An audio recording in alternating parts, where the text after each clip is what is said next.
விஜய் வந்து ஒண்ணு செய்ய போறாரு மகாராஷ்டிரா. நீங்க எழுதி வச்சுங்க, உங்க கையில பேப்பர் இருந்ததுன்னா 18ஆம் தேதி சட்டசபை. அந்த சட்டசபையில செந்தில் பாலாஜியையும் KN நேருவையும் பார்க்க கூடாது. அங்க அவங்க எப்படி சட்டசபையில வருவாங்க? அவங்க 2 பேருக்கும் மத்திய அரசாங்கத்துடைய உதவியுடன் என்போர்ஸ்மெண்ட் டைரக்டரேட் கொடுத்த கேஸ்ல கவர்னர் ஆளுநர் வந்து இன்னைக்கு பர்மிஷன் கொடுத்துட்டாரு, நீங்க அரெஸ்ட் பண்ணுங்கன்னு. நாளைக்கு என்போர்ஸ்மெண்ட் டைரக்டரேட் FIR ஃபைல் பண்ணுவாங்க சென்னையில. அது ED கோர்ட். அது சென்னை போலீஸ்க்கு சென்னைக்கு சம்பந்தம் கிடையாது, அது சென்ட்ரல் கவர்மெண்ட். ஆனால் சென்னையில் இருக்கிற ஆஃபீஸ். அந்த ED ஆஃபீஸ்க்கு கூப்பிட்டாம வச்சுங்க செந்தில் பாலாஜி. ஒரு உதாரணமாக அடுத்த திங்கட்கிழமை கூப்பிடலான்னு வச்சுங்க, 15 தேதி உட்கார வச்சுருவாங்க. சார், அப்போ சட்டசபை கூடுவதற்கு முன்பே கைது செய்யப்பட வாய்ப்பு இருக்குன்னு சொல்ல வரீங்க? Yes, you got the point. Sir, வேற ஏதாவது முக்கிய புள்ளிகள் கைதாக வாய்ப்பு இருக்கா சார் திமுகல? அது பெரிய கதை இருக்குது, நிரூபமா சொல்லுவேன். கலங்கரை விளக்கத்தில் புதுசா சொல்ல இருக்கு. ஒரு நாள் நகராட்சி தேர்தலுக்கு முன்னதாகவே அதிமுகவுக்கு எல்லாரும் வந்துருவாங்க, எடப்பாடி பழனிசாமி தவிர, ஒரு 4-5 MLA தவிர. அப்போ விஜய்க்கு பரிபூர்ண மெஜாரிட்டி கிடைச்சிடும். காங்கிரஸை கட் பண்ணி விட்டுருவாரு படாது. இந்த மாதிரி ஒரு கான்ட்ரடிக்ஷன் சிச்சுவேஷன், ஒன்றுக்கு எதிர்மறையாக இருக்கக்கூடிய சிச்சுவேஷன் பார்த்தீங்கன்னா, நம்ம ஒரு நண்பர் மாரிதாசை கைது வச்சுட்டாங்க. இதெல்லாம் எக்ஸ்ட்ரா தப்பு. இது திமுக மாடல் அரசாங்கம். இவர் தூய சக்தி, தேர்வு சக்தி, இவரே தூய சக்தியாக இருப்பாங்க விஜய். கலங்கரை சொந்தங்களுக்கு அன்பு வணக்கம். இன்று நம்மோடு நேர்காணலில் இணைந்திருக்கும் சிறப்பு விருந்தினர் டெல்லியிலிருந்து மூத்த பத்திரிகையாளர் ராஜகோபாலன் அவர்கள். வணக்கம் சார். நமஸ்காரம்மா. நலமா இருக்கீங்களா சார்? சௌக்கியமா இருக்கேம்மா. டிவிக்கு அந்த அரசாங்கத்துல வந்து பாத்தீங்கன்னா குறிப்பாக MP பதவி காங்கிரஸ்க்கு பிரவீன் சக்கரவர்த்தி கொடுத்திருக்காங்க இல்லையா? இதனால்தான் திமுக வந்து இந்தியா கூட்டணியில இருந்து வெளியேறியது அப்படின்ற மாதிரியான சில காரணங்கள் சொல்லப்படுது. உண்மையா சார் அது? அது உண்மை இல்லை என்று தான் நினைக்கிறேன். டெல்லியில் இருக்கக்கூடிய சூழ்நிலை வேறு. இதில் ஒரு கலங்கரை விளக்கம் நேயர்களுக்கு ஒரு விளக்கத்தை சொல்ல வேண்டும் என்றால், சோனியா காந்தி தாய்க்கும் ராகுல் காந்தி மகனுக்கும் இடையே கருத்து வேறுபாடு. சோனியா காந்தி இன்னமும் சொல்லுகிறார், கண்டிப்பாக திராவிட முன்னேற்ற கழகத்துடன் இருக்க வேண்டும் என்று. மகாலட்சுமி, நான் ஒரு பெரிய ஸ்டோரி ஒன்று எக்ஸ்க்ளூசிவா ஒன்று சொல்ல போறேன். இப்போ டெல்லியில இந்தி கூட்டம் நடந்துன்னு இருக்குது. ப்ரெஸ் கான்ஃபரன்ஸ் வச்சிருக்காங்க. நான் ஒரு ஆங்கில தொலைக்காட்சியில் இருந்து தான் வருகிறேன். அதாவது அந்த ஜூம்ல இருந்து லிங்க் போயிட்டு உங்க ஜூம் லிங்க் வந்தேன். அங்க சொல்றாங்க, உத்தவ் தாக்கரே, அகிலேஷ் யாதவ், தேஜஸ்வி யாதவ் எல்லாம் சொல்றாங்களா திமுக உள்ள கொண்டு எப்படியான அப்படின்னு. ராகுல் காந்தி தான் எதிர்க்கிறாரு. சோனியா காந்தி சொல்றாரு, அதை நாங்கள் கன்சிடர் பண்றோம், கவனிக்கிறோம் அப்படின்னு. ஆக மொத்தம் மகனுக்கும் தாய்க்கும் இருக்கக்கூடிய சண்டை தான் இருக்குதே தவிர, பிரவீன் சக்கரவர்த்தி என்பவர் ராகுல் காந்திக்கு மிக மிக நெருக்கமானவர்.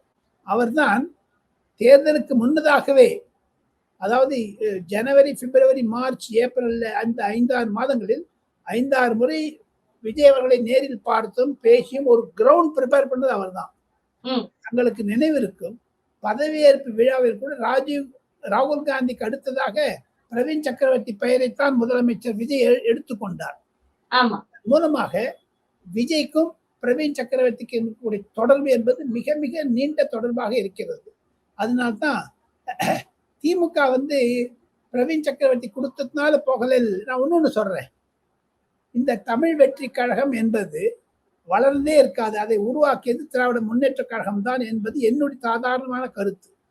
காரணம், 2 ராஜ்யசபாக்காக ஒரு தமிழ்நாடு அரசாங்கத்தை கோட்டை விட்டது திமுக. முதல்ல இந்த ஆதவ அர்ஜுனாக்கு 2024 சீட் கொடுத்திருந்தாரு, எல்லாம் முடிஞ்சு போயிருக்கும். அவருக்கு சீட்டு கேட்டிருந்தாரு, அதை மறைச்சாங்க, கொடுக்காத விட்டாங்க. அவர் விடுதலை சீட்டில் போய் சேர்ந்தார். அது திமுக அதை எடுனாங்க. ஸ்டாலின் எடுத்துட்டாரு இந்த ஆதவ அர்ஜுன். அவர் போய் தமிழ் வெற்றி கழகத்தை சேர்ந்தார். இன்னைக்கு பாருங்க, அதை ஆட்சி கொண்டு வந்துட்டு அவர் ஒழுங்கு போட. அதே மாதிரி இந்த பிரவீன் சக்கரவர்த்தி ராஜ்யசபா. அவர் ராஜ்யசபாக்கு முதல்ல ஸ்டாலின் கொடுத்திருந்தாருன்னா என்ன, ராகுல் காந்தி பேசியிருக்காரு ஸ்டாலின் கிட்ட. ராகுல் காந்தி மனதில் என்ன கருத்து இருக்கிறது என்றால், திராவிட முன்னேற்ற கழகம் காங்கிரஸை விழுங்கி விட்டது, ஸ்வாலோ பண்ணிடுச்சுன்னு சொல்றாரு ராகுல் காந்தி. இதே வார்த்தையை சொல்றாரு. என்னுடைய ஆளுங்கள்லாம் அங்க போய் சரண்டர் ஆயிடுறாங்களேன்னு சொல்லிட்டு. சோ இந்த கருத்து வேறுபாடு தான் இருப்பதாக நான் நினைக்கிறேன் மகாலட்சுமி. சார், இன்னொன்னு, அதாவது சமூக ஊடகங்களில் ஒரு படம் வந்து பாத்தீங்கன்னா வைரல் ஆகி வருகிறது. அதை நான் உங்களுக்கும் அனுப்பியிருக்கேன். அதாவது ஒரு கால் வந்து பாத்தீங்கன்னா ஸ்டாலின் அவர்களை எட்டி உதைக்கிறது இந்தியா கூட்டணியிலிருந்து. கீழே விழக்கூடிய ஸ்டாலின் அவர்கள் சொல்றாரு, இந்த இந்தியா கூட்டணியின் கூட்டத்தில் பங்கேற்க மாட்டோம் என்ற முடிவை நாங்க தான் எடுத்தோம் அப்படின்னு சொல்லிட்டு சொல்றாரு. இதனுடைய உண்மை தன்மை என்ன சார்? அந்த கார்ட்டூனை நானும் பார்த்து கொண்டிருக்கிறேன். இந்தியா கூட்டணி என்பது செத்து போச்சு. இந்தியா கூட்டணி என்பது இல்லவே இல்லை. அதுவும் குறிப்பாக தமிழகத்தை எடுத்துக்கொண்டீர்களேயானால் எஸ்பிஏ என்றுதான் ஸ்டாலின் வைத்துக் கொண்டிருந்தார், செக்யூலர் புரோகிரசிவ் அலையன்ஸ் என்று. அந்த இந்தி கூட்டணி என்பது வட இந்தியாவில் இல்லவே இல்லைம்மா. எல்லாரும் சொல்லிக்கிறாங்களே தவிர காங்கிரஸ் ஒண்ணுமே கிடையாது. அதை தவிர காங்கிரசுக்கு உயிர் கொடுத்தது திராவிட முன்னேற்ற கழகமும் தமிழ் வெற்றி கழகமும் 2 MP கொடுத்தாங்க. அதுக்கு காரணம் சொல்றேன் உங்களுக்கு. ராஜ்யசபால காங்கிரசுக்கு 22 இடம் தான் இருக்குது. ஒரு எதிர்கட்சி தலைவராக மல்லிகார்ஜுன் கர்கே தொடர வேண்டும் என்றால் 26, 27 சீட் கம்ஃபர்டபுளா இருக்கணும். ஏன்னா 1/10 தான் இருக்கிறோம். ராஜ்யசபாவோட ஸ்ட்ரென்த் வந்து 253. இவங்களுக்கு 26 சீட் கேட்கறாங்க. அவங்க இல்ல முக்கரான் காங்கிரஸ் இங்க ஒரு 2 சீட்டு கூட, இங்க ஒரு 2 சீட்டு கூட, மந்திரி பதவியை கொடுத்து அதுதான் ஒரு பிரிவுக்கு காரணமாக இருந்தது. இதை திமுக நன்றாக யூஸ் பண்ணிட்டு ராகுல் காந்திக்கு எல்லாம் சொல்லி விட்டாங்க. இந்த கார்ட்டூனை நன்றாக இருக்கிறது பார்ப்பதற்கு. ஆனால் திமுகவை அவர் வந்து திமுக தான் இந்தியாவிலிருந்து வெளில வரேன்னு சொன்னாங்க என்பதான் டெல்லியில் இன்னைக்கு போஸ்டர் ஓட்டிருக்காங்க. தெரியுமா உங்களுக்கு? டெல்லியில எங்க பார்த்தாலும் ஸ்டாலின் வந்து ஏதோ பேசுற மாதிரி ஹிந்தியில போஸ்டர் ஓட்டிருக்காங்க. திமுக போஸ்டர், உதயநிதி படம் போட்டிருக்காங்க. நாங்க எங்களுக்கு துரோகம் செய்தது காங்கிரஸ், எங்க முதுகில் குத்தியது காங்கிரஸ், எல்லா படமும் போட்டு ஸ்டாலின் படத்தையும் பெருசா போட்டு எங்க மீட்டிங் நடக்குதோ இந்தி கூட்டணி மீட்டிங் அதை சுத்தி ஓட்டி விட்டாங்க. இவங்க சொல்றாங்க பாஜக பண்ணிச்சுன்னு. இது என்னம்மா இது? எது பண்ணாலும் பாஜக பண்ணுது, எது பண்ணாலும் பாஜக பண்ண தப்பு.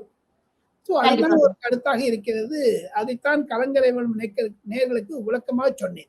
சரி, இப்போ டிவிகே வந்து பாத்தீங்கன்னா இந்தியா கூட்டணியில் இடம்பெற போகிறது அப்படின்ற ஒரு தகவலும் பரவிட்டு இருக்குல்ல சார், இது காங்கிரஸ்க்கு பலமாக அமையுமா? இப்ப இந்த வரவே இல்லைங்களா? இன்னைக்கு கூட்டத்தில் யாருமே வரலையே. முதல்ல வரதா இருந்தாங்க. புசி ஆனந்தும் நம்ம ஆதவ் அர்ஜுனாவும் வரதா இருந்தாங்க. இன்னைக்கு வரவே இல்லை. ஆனா தமிழ் வெற்றி கழகத்தை சேர்க்க கூடாது என்று அகிலேஷ் யாதவும் உத்தவ் தாக்கரேயும் தேஜஸ்வி யாதவும் கூறிக்கொண்டிருக்கிறார்கள். ஆனா சிபிஎம் சிபிஎஸ் சொல்லுது அவங்களை சேர்க்கணும், திமுக வாழ்ந்தாங்க. ஆக மொத்தம் இந்தி கூட்டணியிலே ஒரு பிரச்சனை இருக்கிறது. ஆனால் தமிழ் வெற்றி கழகத்தை சேர்க்க கூடாது என்பது விழாப்புடியாக இருக்கிறார்கள். காரணம் என்னன்னு கேட்டீங்கன்னா டிஎம்கே வரணும்னு. ஆனா தமிழ் வெற்றி கழகத்தினுடைய தலைவர் விஜய் அவர்கள் காங்கிரஸ் மீது சந்தேகப்படுகிறார். ஏன்னா இப்போ நகராட்சி தேர்தலில் 5 மேயர் வேணும், எங்களுக்கு வந்து 2 பதவி வேணும், 400 கிராம பஞ்சாயத்து வேணும், அப்படிதான் லிஸ்ட் கொடுத்துருக்காங்களாம். அதை பார்த்து தமிழ் வெற்றி கழகத்தை காங்கிரஸ் முழுங்கிடும் போல இருக்குது. தமிழ் வெற்றி கழகம் என்னன்னா அதிமுக முழுங்குது, காங்கிரஸ் தமிழ் வெற்றி கழகத்தை முழுங்கிடும் போது பார்த்தா. ஆக மொத்தம் அவங்களுக்கு ஆல் இந்தியா பிரசன்ஸ் இல்லை. ஒரு MP கூட இல்லை, 2 MP கோட்டை விட்டாங்க வேற. ராகுல் காந்தி மீது விஜய் அவர்களுக்கு நம்பிக்கை முழுக்க முழுக்க இருக்கிறது, யாரும் இல்லை என்று சொல்ல 100க்கு 100. ஆனா சிறு சிறு சம்பவங்களை பார்த்தீங்கன்னா அவங்களுக்கு மேல சந்தேகம் வருது. இப்ப பாருங்க, காங்கிரஸுக்கு சந்தேகம் வருது தமிழ் வெற்றி கழகத்தின் மீது. காரணம் என்னன்னா இப்ப அந்த கம்யூனிஸ்ட்காரங்கள்லாம் திமுக கூட்டணியோட இருக்கங்கிறாங்க. ஆனா அதுல வந்து இங்க மதவாத சக்திகள் மிட்டம் தேர்தல் வரக்கூடாதுங்க, நாங்க விஜய் சப்போர்ட் பண்றோம், இங்க ரெட்ட நிலை எடுத்து இருக்காங்க. இங்க ஒண்ணு பேசுறாங்க, ஸ்டாலினோட ஒண்ணு பேசுறாங்க, விஜயோட ஒண்ணு பேசுறாங்க. அவங்க குளிர் காயறாங்க, பணம் அடிக்கிறாங்க, நடுவில் முடிஞ்சு போச்சு. ஆனா இந்த விடுதலை சிறுத்தை கட்சி காங்கிரஸ் எல்லாம் ஒருவேளை வெளியில போயிடும். காரணம் என்னென்று கேட்டால் இந்த 18ஆம் தேதி சட்டசபை கூடுவதற்கு முன்னதாக சில முயற்சிகள் நடக்கின்றன. அதிமுகவை இன்னமும் கபலீகரம் செய்ய விடக்கூடாது தமிழ் வெற்றி கழகம் என்பதற்காக அதிமுகவிடம் இருக்கக்கூடிய 27, 28 MPக்கள் MLAக்கள் இன்னமும் எடப்பாடி பழனிசாமி வற்புறுத்துகிறார்கள். நம்ம வந்து வேற அவுட் சைட் சப்போர்ட் கொடுத்துடலாம், இல்ல அப்படின்னா நம்மளுக்கு வந்து கட்சியை முயங்கிடுவாரு அப்படின்னுட்டு. திமுகவும் அதிமுக ஒன்னா சேர்ந்துருமோட்டு டிவிக்கே பயப்படுறாங்க. இந்த விஷயத்த பாத்தீங்கன்னா நீ எழுதி வச்சுங்க மகாலட்சுமி, ஒரு நாள் இந்த நகராட்சி தேர்தலுக்கு முன்னதாகவே அதிமுகவுக்கு எல்லாரும் வந்துருவாங்க, எடப்பாடி பழனிசாமி தவிர, ஒரு 4-5 MLA தவிர. அப்போ விஜய்க்கு பரிபூர்ண மெஜாரிட்டி கிடைச்சிரும். காங்கிரஸை கட் பண்ணி விட்டுருவாரு. படான்னு MP வாங்கினா இந்த MP 2 வருஷத்துக்கு தானே. பதவி காலம் 2028 மட்டும் தான் இருக்குது. அதுதான் பிரவீன் சக்கரவர்த்தி வந்திருக்காரு. ஆனா காங்கிரஸ் வந்து இந்த 2028 மட்டும் வச்சுட்டு இருப்பாங்க. இந்த 2 வருஷத்தை 6 வருஷம் எக்ஸ்ட்ரா பண்ணிட்டு 8 வருஷமா இருக்கணும்னு பார்ப்பாங்க. இதுதாங்க நடக்குதுங்க தமிழ்நாட்டில் இருக்கக்கூடிய அரசியல். ஒன்று. இரண்டாவது, இன்னமும் முழு நம்பிக்கை வரவில்லை தோழமை கட்சிகளுக்கு விஜய் தொடர்வாரா இல்லையா என்று. ஏன்னா தினம் இவர் வந்து சாமானிய போக போட்டிருக்காரு வித் ஸ்டாலின். முதல்ல 6 மாசம்னா 3 மாசம் ஆகிட்டாரு. உங்களுக்கு நல்லா ஞாபகம் இருக்கும்னு நினைக்கிறேன் மகாலட்சுமி, எடப்பாடி பழனிசாமி வந்து எதிர்கட்சி தலைவராக இருந்தபோது 8 அமாவாசை அப்படின்னாரு ஸ்டாலின் கவர்மெண்ட்டுக்கு. அப்புறம் 7ன்னாரு, 6ன்னாரு, 5ன்னாரு, 3, 2, 1 போயிட்டு கட்சியில விஜய் ஒரு அமாவாசையில் உட்கார வச்சுட்டாங்க. 2 பேருக்கு அமாவாசை ஆயிடுச்சு. அந்த மாதிரி ஸ்டாலின் ஒருவேளை சொல்லி சொல்லி சொல்லி பொதுமக்களிடையே ஒரு கிளர்ச்சியை உண்டாக்க வேண்டும் என்று விஜய் கருத்தால் நடத்தாலும் விஜய் வந்து ஒண்ணு செய்ய போறாரு மகாலட்சுமி. நீங்க எழுதி வச்சுங்க, உங்க கையில பேப்பர் இருந்ததுன்னா. 18ஆம் தேதி சட்டசபை. அந்த சட்டசபையில செந்தில் பாலாஜியையும் KN நேருவையும் பார்க்க கூடாது. நான் அங்க அவங்க எப்படி சட்டசபையில வருவாங்க? அவங்க 2 பேருக்கும் மத்திய அரசாங்கத்துடைய உதவியுடன் என்போர்ஸ்மெண்ட் டைரக்டரேட் கொடுத்த கேஸ்ல கவர்னர் ஆளுநர் வந்து இன்னைக்கு பர்மிஷன் கொடுத்துட்டாரு, நீங்க அரெஸ்ட் பண்ணுங்கன்னு. நாளைக்கு என்போர்ஸ்மெண்ட் டைரக்டரேட் FIR ஃபைல் பண்ணுவாங்க சென்னையில. அது ED கோர்ட். அது சென்னை போலீஸ்க்கு சென்னைக்கு சம்பந்தம் கிடையாது, அது சென்ட்ரல் கவர்மெண்ட். ஆனால் சென்னையில் இருக்கிற ஆஃபீஸ். அந்த ED ஆஃபீஸ்க்கு கூப்பிட்டான்னு வச்சுங்க, செந்தில் பாலாஜி ஒரு உதாரணமாக அடுத்த திங்கட்கிழமை கூப்பிடுறான்னு வச்சுங்க, 15 தேதி உட்கார வச்சுருவாங்க. சார், அப்போ சட்டசபை கூடுவதற்கு முன்பே கைது செய்யப்பட வாய்ப்பு இருக்குன்னு சொல்ல வரீங்க? Yes, you got the point. Yes, correct. அது மாதிரி KN நேரு உள்ள 2 பேரும் இப்படி உள்ள உட்கார்ந்துக்க வேண்டியதுதான். சார், வேற ஏதாவது முக்கிய புள்ளிகள் கைதாக வாய்ப்பு இருக்கா சார் திமுகல? ஒண்ணு மகாலட்சுமி, கொஞ்சம் வெயிட் பண்ணுமா. நீ ஸ்பீடு 4th கியர்ல போறீங்க, நான் ஃபர்ஸ்ட் கியர்ல இருக்கேன். எனக்கு வயசு 75, உங்களுக்கு வயசு என்னை விட ஒரு 50 வயசு குறைவு. வெயிட் பண்ணுங்க. கதை பெரிய கதை இருக்குது, நீளமா சொல்லுவேன். கலங்கரை விளக்கத்துக்கு புதுசா சொல்ல இருக்கிறேன், விட்டு போக மாட்டேன். இப்ப வந்து 2 பேரும் அரெஸ்ட் பண்ணுவாங்க, திமுக கலகலன்னு ஆகும். அப்புறம் சட்டசபை முடிச்ச கை வைப்பாங்க. 86 வயசு தாத்தா இருக்காரு பாருங்க, துரைமுருகன், அவர் மேல கை வைப்பாங்க. வருது திமுக வளவளத்து போயிட்டுதான் இல்லையா பாருங்க. எப்படி அதிமுக இருக்கக்கூடிய அவல நிலை இன்று திமுகவிற்கும் அதே அவல நிலை 2026 டிசம்பருக்குள் முடிந்துவிடும். காரணம், நகராட்சி தேர்தலை விஜய் சந்திக்க வேண்டும். ஆக மொத்தம் தாங்கள் கேட்ட கேள்விக்கு இதுதான் முழு பதில். மற்றவர்களையும் கைது செய்வார்கள். அந்த திமுக பெஞ்ச் எதிர்க்க இருக்கு பாருங்க, ஸ்டாலினுக்கு எதிர்க்க, சாரி விஜய்க்கு எதிர்க்க. அதுல நீ உதயநிதி ஒருத்தனை பார்த்துட்டு இருக்கணும். உதயநிதி பார்த்து ஸ்டாலினை பார்த்து பயந்துட்டு இருப்பாரு, வேற ஒண்ணுமே கிடையாது.